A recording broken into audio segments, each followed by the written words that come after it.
An earth-shattering update has just dropped regarding the chilling vanishing of Nancy Guthrie. Is greater than hit that subscribe button immediately. Smash that notification bell. Turn on all alerts right now. Because what top analysts have revealed over the past 48 hours is the absolute last thing anyone was braced for. It is that dark, heavy question detectives inevitably face in every prolonged vanishing. The exact question loved ones pray the media will never whisper.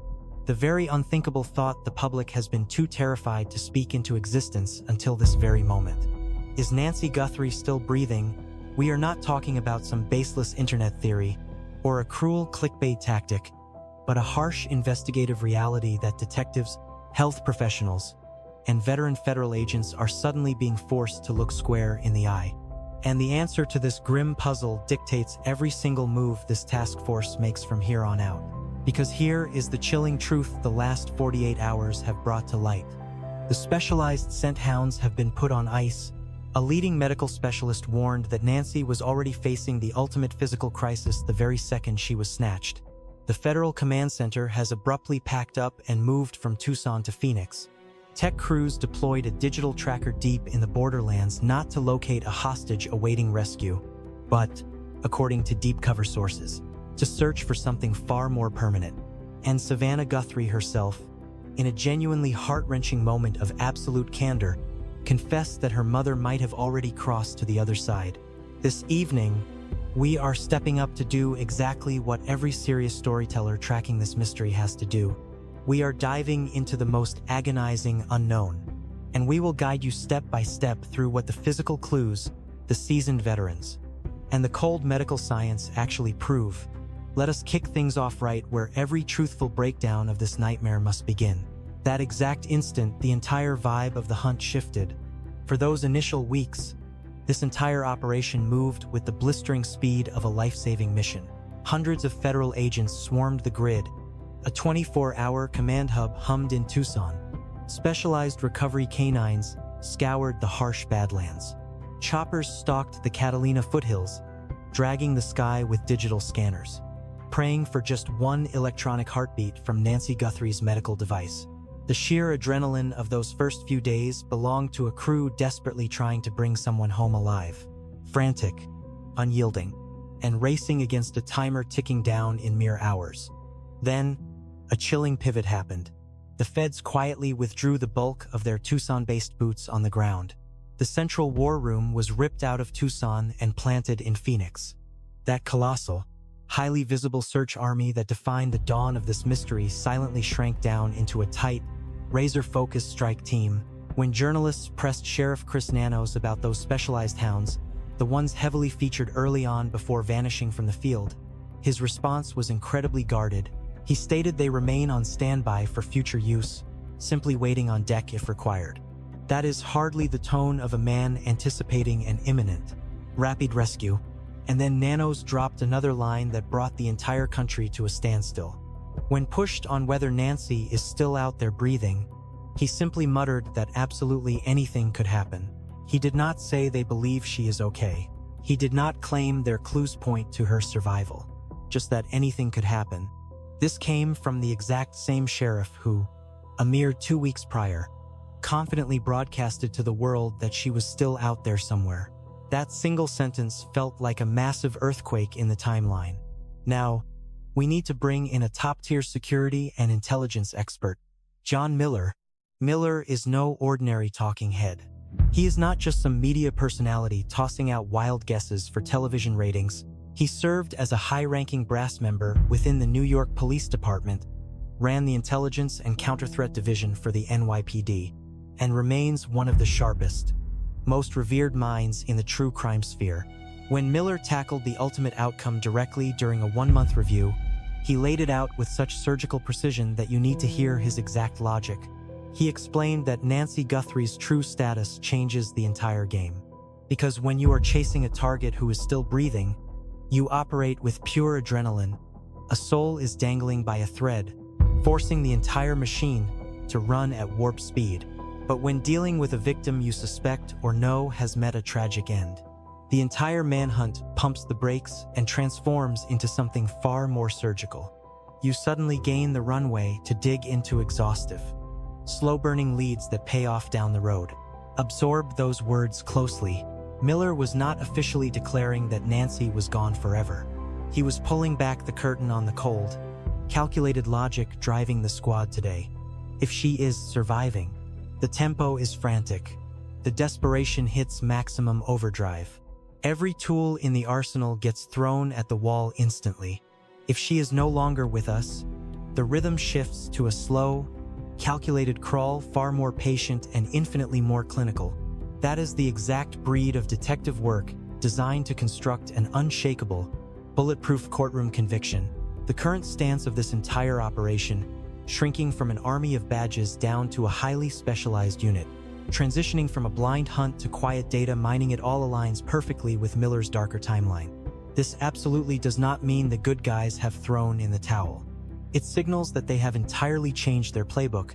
Yet, the most gut-wrenching clue the public has seen thus far dropped straight from Savannah Guthrie on social platforms, a brutally unfiltered, deeply agonizing open letter to the masses. Savannah finally voiced the ultimate, gut-wrenching nightmare no daughter should ever have to utter regarding a vanished parent. She admitted her mom might have already slipped away forever. Her exact, heartbreaking words were, "If she has crossed over to join our departed loved ones, we will find a way to make peace with it." Yet, the demand for the truth burns stronger than ever. Let that sink in for a second. A child standing before the world, bracing her own soul for the devastating reality that her mother has perished.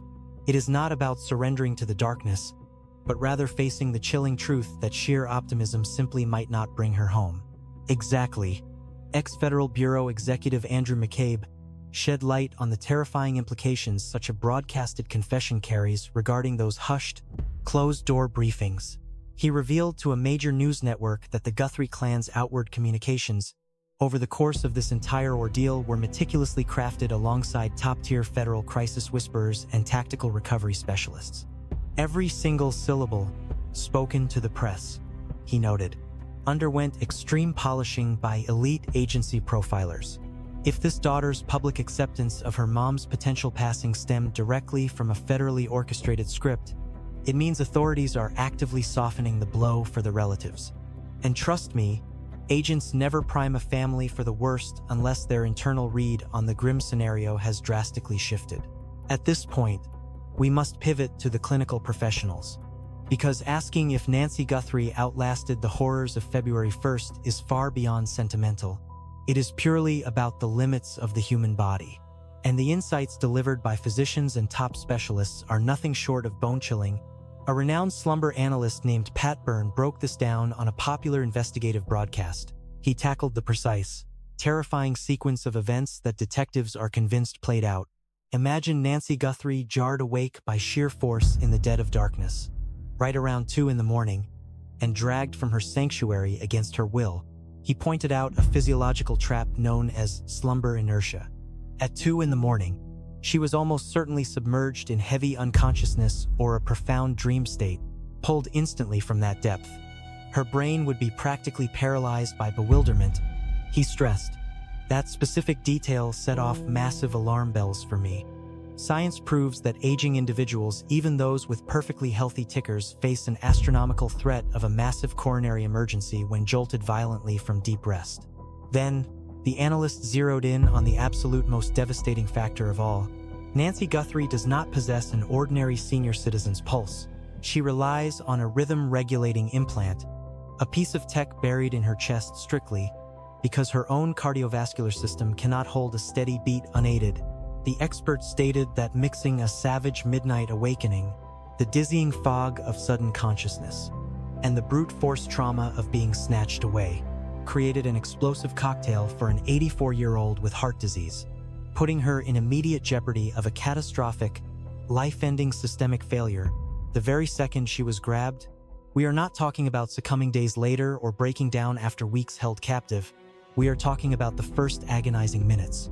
Board-certified heart specialist and New York Medical College educator, Dr. Srihari's Aknaidu, layered even more clinical dread onto this grim picture. The physician clarified that these regulating devices are generally installed in aging individuals suffering from a dangerous condition characterized by severely sluggish pulse rates. It is a sluggish rhythm so critically weak that it absolutely requires artificial electrical shocks to keep the person breathing. For an 84-year-old battling this specific vulnerability, any sudden, aggressive physical jolt unleashes catastrophic internal consequences. An organ already leaning entirely on a battery to beat is suddenly crushed beneath unimaginable biological panic. Her system becomes instantly drenched in pure adrenaline. Pressure skyrockets to the danger zone, and the pulse goes utterly erratic. A spry, youthful frame can weather this storm, possessing the built-in elasticity to absorb such a savage spike. But for an 84-year-old reliant on a chest implant, that safety net is entirely absent. Let me be clear, this cardiovascular threat is not merely a hypothetical concept. It is a swift, ticking time bomb. Furthermore, a renowned forensic examiner named Dr. Michael Baden weighed in on a horrifying physical clue left behind right on Nancy Guthrie's front steps: the crimson stains. Genetic testing absolutely verified it was her vital fluid, and what they discovered wasn't a random smear from a scraped limb. These were distinct splatters featuring hollow, light-colored centers. It is a chilling visual signature that the pathologist identified as droplets forcefully expelled from the nasal cavity or throat, meaning they were visibly blended with oxygen. We are talking about red evidence originating directly from her facial features, not a minor stumble that nicked a knee or finger. The expert determined this specific trace perfectly aligns with a brutal strike to the visage or a violent pitch face first into the ground. The exact type of jarring impact that forces a victim to drip vital fluids from their airways onto unyielding concrete. Picture this: an 84-year-old cardiac patient, ripped from sleep, potentially bashed or slammed downward, leaking fluid from her face before the perpetrator even dragged her off the premises. Crucially, her daily prescriptions never left the house. While media reports have tossed this detail around to heighten the drama of the manhunt, we need to view it through a much darker lens regarding her odds of making it through this nightmare alive. Truly, it stands as the single most ominous red flag in the entire investigation. Nancy Guthrie fundamentally relies on routine pharmaceutical intervention to keep her failing heart pumping. Sheriff Nanos made this terrifyingly clear, stressing that without those pills, her days are completely numbered. Yet, when detectives breached the home, those exact lifesavers were sitting untouched on the counter or tucked away in a cabinet. Those absolute necessities were left entirely behind in the darkness. Imagine the unimaginable: an 84-year-old woman, entirely reliant on a pacemaker, vanishes without a trace and without her life-saving heart medication. Health professionals are walking a tightrope, refusing to stamp an exact expiration date on her survival, simply because her precise daily dosage remains a mystery. However, the medical reality for a senior citizen deprived of vital cardiovascular support is terrifyingly bleak. Skipping just one pill could trigger a catastrophic rhythm collapse. Depriving a terrified captive of crucial pharmacology over several days or even weeks entirely shatters any optimistic odds of making it through the ordeal. We are no longer talking about holding out for weeks or months. This agonizing countdown is measured strictly in a terrifyingly short window of days. That grim reality brings us to the most chilling turning point of the entire investigation: the deployment of the signal sniffer. This single piece of technology shattered the police department's carefully crafted public relations statements, exposing the dark truth of their actual objective. Broadcast journalist Ashley Banfield dropped a massive bombshell on her Sirius program, citing tightly guarded law enforcement insiders. Authorities confirmed the Pima County Sheriff brought in outside specialists to sweep the unforgiving desert landscape with highly advanced tracking gear. They zeroed in on the rugged terrain of Santa Cruz County near Rio Rico, right around the spot where an initial suspect was pulled over before being hastily released.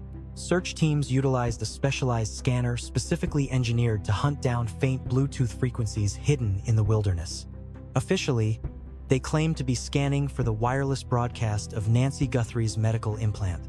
But insider leaks painted a far more sinister picture of their true target. Detectives were no longer hunting for a captive held hostage inside a building or a car. They were scanning the earth for remains. The stark truth is they were combing the wasteland for a deceased victim, a fact confirmed not by mere gossip, but through verified agency leaks directly to an FBI-connected reporter. Scent hounds trained specifically to find the departed were already brought in previously. And now this high-tech frequency scanner was sweeping the barren dunes. Every single element, from the equipment selected and the remote search grid to the hushed whispers of officials, screams that this transitioned from a rescue mission into a grim recovery effort.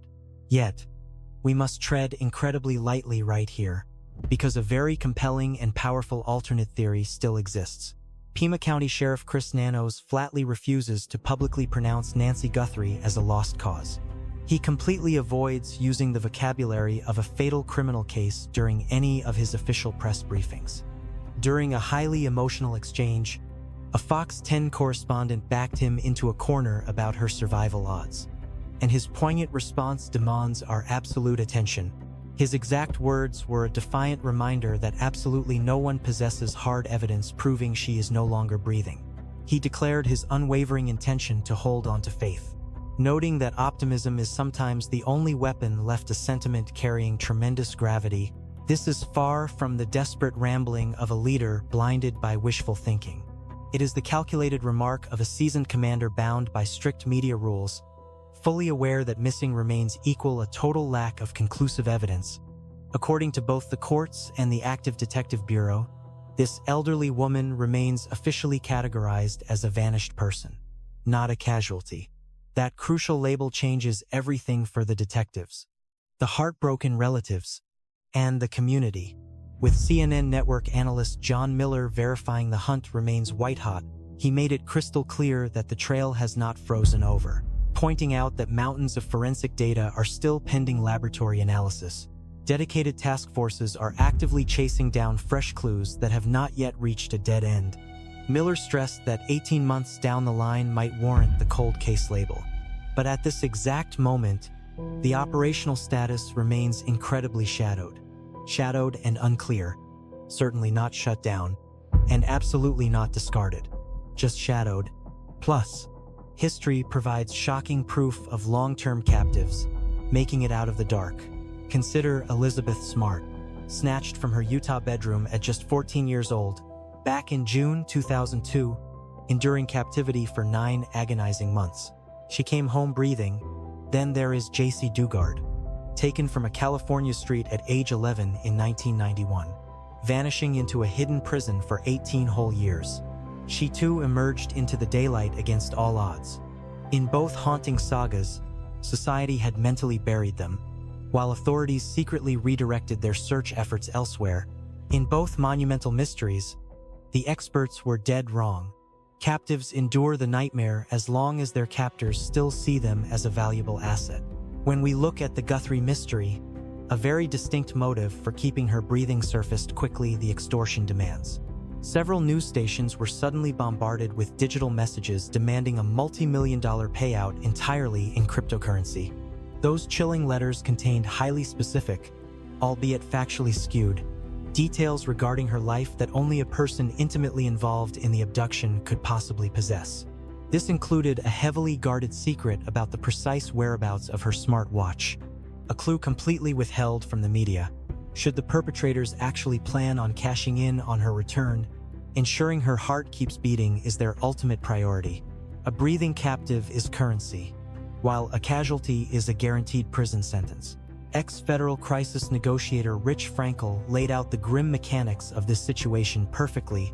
The primary goal is desperately waiting for the kidnapper to reply, keeping the dialogue open so a high-stakes trade can still be brokered.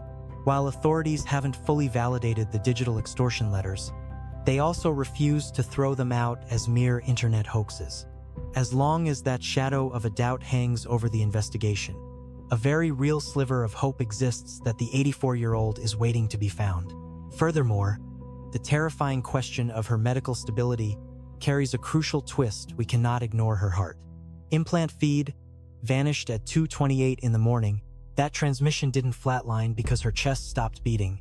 It vanished simply because the perpetrators drove her too far away from the cellular device syncing the signal. A medical device buried deep within her chest, that tiny piece of technology never needed a cellular link to keep ticking. It was hardwired to force her heart to pump, ruthlessly pushing a rhythm, no matter if the tracking software on her smartphone dropped offline, even if an intruder dragged her out into the cold night in a blind panic, ripping her away from everything safe. That internal machine was relentlessly shocking her pulse back into line. The lost Bluetooth ping didn't mean she was gone. It just meant she had been moved far, far away. Skipped pills present a far darker medical mystery. Yet suddenly stopping heart medication rarely triggers an instant, tragic conclusion. How quickly a body begins to shut down without its vital prescriptions depends entirely on the exact milligrams prescribed and her unique biological resilience.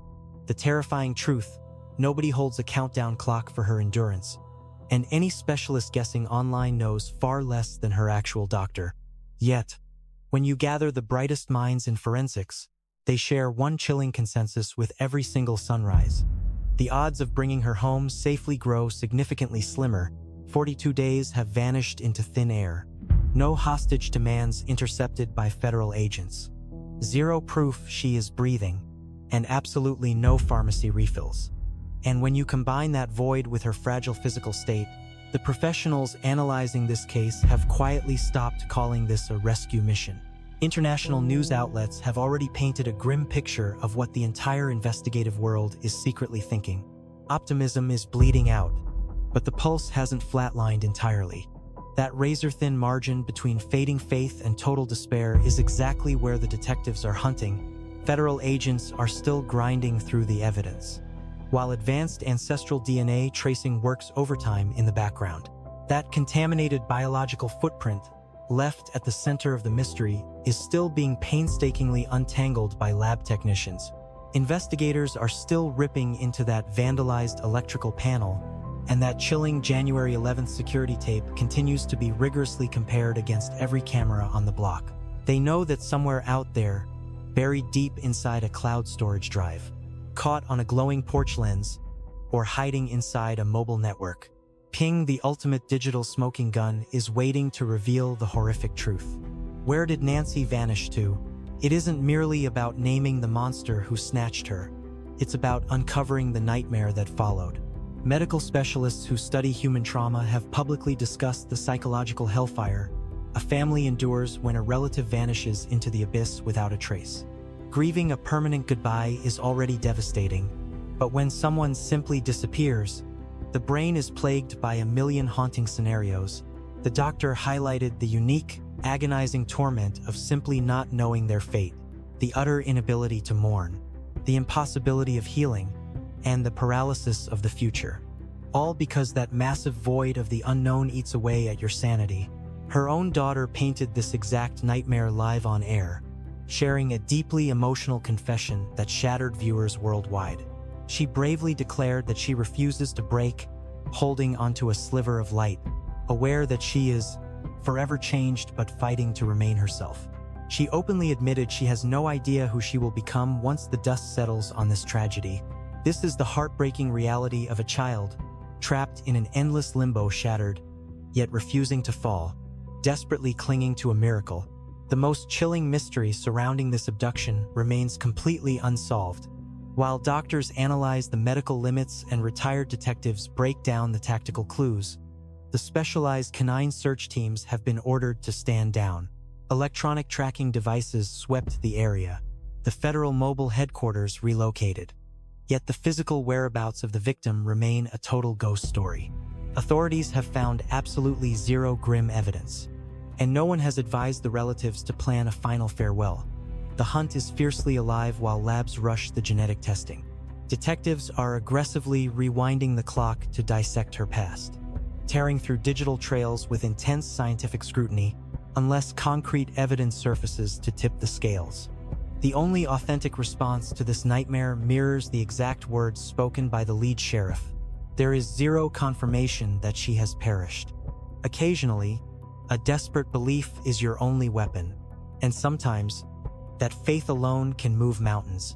Anyone holding even the smallest secret regarding this haunting disappearance must dial 1-800-CALL FBI immediately. An astronomical $1.2 million is sitting on the table for the one clue that shatters this case wide open and brings peace to her loved ones. Make sure to subscribe. Smash that alert button and activate all updates. Because the moment the truth finally erupts, and trust me, it will, you absolutely must. The mysterious disappearance of Nancy Guthrie reminds us of how fragile life can be and how quickly ordinary moments can turn into unimaginable tragedy. Behind every true crime story is not just an investigation, but a real human life, a grieving family, and a community searching for answers. Nancy was not simply a headline, she was a mother, a loved one, and a person whose absence left a deep void. This case teaches us the importance of awareness and compassion. Communities must remain vigilant, look out for one another, and take suspicious activity seriously. At the same time, it highlights the incredible dedication of investigators, medical experts, and volunteers who work tirelessly to uncover the truth, even when hope seems to fade. But perhaps the most powerful lesson is about empathy. Families of missing people live in a painful space between hope and heartbreak, never fully able to move forward without answers. Their courage reminds us to value the people in our lives and never take time together for granted. True crime stories should never be seen as entertainment alone. They are powerful reminders that justice, truth, and humanity matter. By learning from these tragedies, we can build safer communities, support victims' families, and ensure that those who disappear are never forgotten.